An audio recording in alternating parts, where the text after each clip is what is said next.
Okay, guys, welcome back to a new video here. So today we're going to be showing you a recent video, came out today, of Mehdi Hasan and former IDF spokesperson absolutely coming to heads here over the current state of the Gaza war and the Gaza conflict. I mean, absolutely, while Mehdi Hasan going off on Jonathan Conricus, I mean, basically Conricus is trying to make the argument that, well, once Hamas releases all the hostages, that's the end of the conflict and everyone will live in peace and harmony, basically.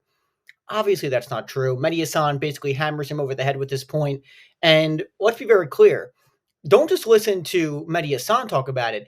If you listen to a lot of other people in the Israeli government, the finance minister, the head of national security, their goal is to basically take over the entirety of the Gaza Strip. They made that very clear. And there's been minimal condemnation from people like Benjamin Netanyahu himself.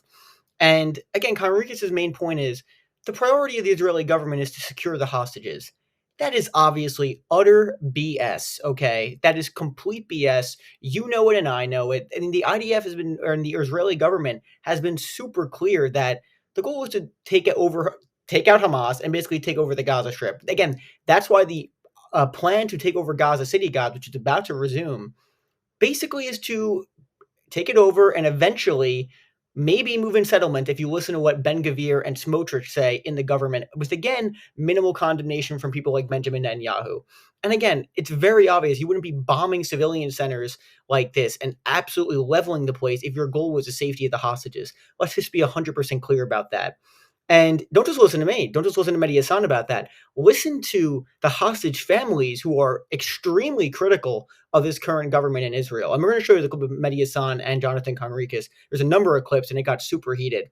And again, Conricus tries to make the point that, oh, it's a bunch of fringe figures that are saying this. It's not, the mainstream belief in the Israeli government, but that's just not true. And we're going to show you the clip. So here's the first clip, and we'll talk about it in just a second. And by the way, guys, if you're enjoying the content, make sure to like and subscribe. It's super good for the algorithm, and it helps with the channel immensely. We're so close to 1,000 subscribers, so let's try and get there very soon.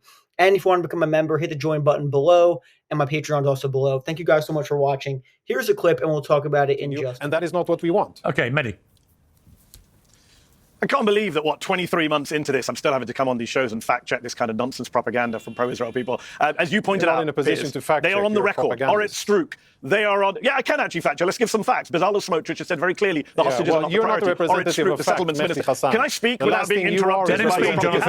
Jonathan, he had a chance for your propaganda. I didn't interrupt you. I will interrupt you for the next 20 minutes. Jonathan, he allowed you to speak without interruption. Let Mehdi do the same. Fine.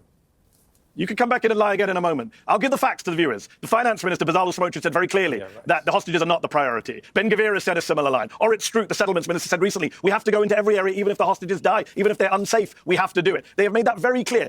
Gallant, the former defense minister, said Netanyahu was sacrificing the hostages. The hostages' families went to the homes of the Israeli cabinet just 9 days ago. They protested outside the government's homes and said, you are sacrificing our children on the altar of eternal war. Those are the words of the hostages' families, not the former IDF spokesman, Piers, who you brought on to lie on behalf of the Israeli military. So many lies he told there in that statement that he just gave this long rant. He doesn't want me to speak now, obviously, because the fact checks will hurt him. Again and again, they have said the hostages are not the priority. And this idea of fringe figures, as you said, Piers, Bezalel Smotrich is the finance minister. He said in May of this year, we are disassembling Gaza. We are turning it into piles of rubble. We are destroying the Gaza Strip. We are there to conquer, cleanse, and remain. Those are the words of Smotrich. By the way, on the same day, Piers, Benjamin Netanyahu, the prime minister, put out a tweet saying, Bezalel, you have spoken the truth. You show leadership. So this is the entire government. It's not just the entire government. It's the country. A majority of Israelis say they want Palestinians expelled from the Gaza Strip, according to every poll. This is not a fringe view. This is the Israeli government. This is Israeli society. And for Jonathan to say, I'm in the Hamas camp. Come on, Jonathan, get some new lines. I'm not in the Hamas camp. I've never defended Hamas on this show once. Piers knows that. Although you come on this show to defend an Israeli military you were part of and spokesman for. You were part of an Israeli military that's being investigated at the ICJ for genocide. You're part of an Israeli military that was indicted at the International Criminal Court for war crimes and crimes against humanity. You're part of an Israeli military that the International Association of Genocide Scholars have said is a genocide. You're part of a military. You're part of a military that's being investigated by international courts. You're part of a military.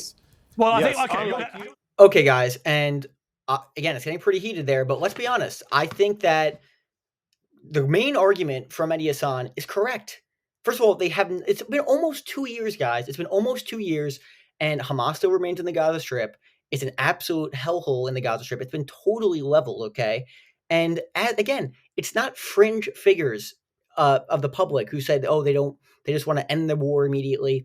And there definitely is more pushback now in the Israeli public for ending the war, but a large percentage of them want all the Palestinians out. If you look at all the polling that's been done, that is a fact. And it's, again, Ben-Gvir, Smotrich, people in the government, Netanyahu himself have shown openness to a sort of expulsion plan of the Palestinians. Netanyahu has openly said this. Oh, why don't other countries just take them in? They've openly said this, guys. And again, of course, the argument that the IDF spokesman has, oh, you're just pro-Hamas, you're spreading pro-Hamas propaganda. Mehdi Hasan is very anti-Hamas. He said this countless numbers of times. So it's just not true when he says that. It's a smear against him to try and shut down the conversation. It's ridiculous, okay?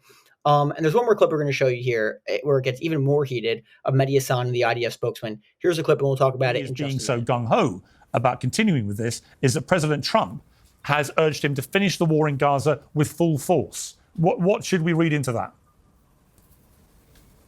Yeah, I think we should read into that Donald Trump is 100% behind Netanyahu, as some of us warned he would be. I think there were some people who thought that there would be some daylight between Trump and Netanyahu, that Trump would somehow be better on Gaza than Biden and Harris were. And that's, as I've told you before, Piers, your pal Donald is full on the ethnic cleansing, the ridiculous Gaza Riviera plan, allegedly involving Tony Blair and Jared Kushner at the White House, outrageous open plans for ethnic cleansing, all signed off on by Donald Trump, who said earlier this year that Palestinians will have to leave Gaza and not come back, which is the definition of ethnic cleansing. That is what Israel and the American government are planning and cooking up for the people of Gaza. It's why the world has now turned belatedly against Israel and on this genocide, because it's so brazen what they're doing in terms of the man-made famine, in terms of the ethnic cleansing, all of this stuff. And, the hostage canard keeps being put forward. Jonathan said earlier, oh, it's a partial deal. Yeah, that's what the Israelis wanted. The great irony is Hamas wanted a permanent deal. All the hostages for an end to the war. Netanyahu said no, partial deal. Hamas agreed to that too, so they keep moving the goalposts because he doesn't want to end the war, Piers. Matthew Miller, Biden's former State Department spokesman, said recently that when he spoke to Netanyahu last year, Netanyahu said... Okay, and the point Mehdi Hasan's making there is Trump is 100% behind it. So again, a lot of the people like Piers Morgan, for example, and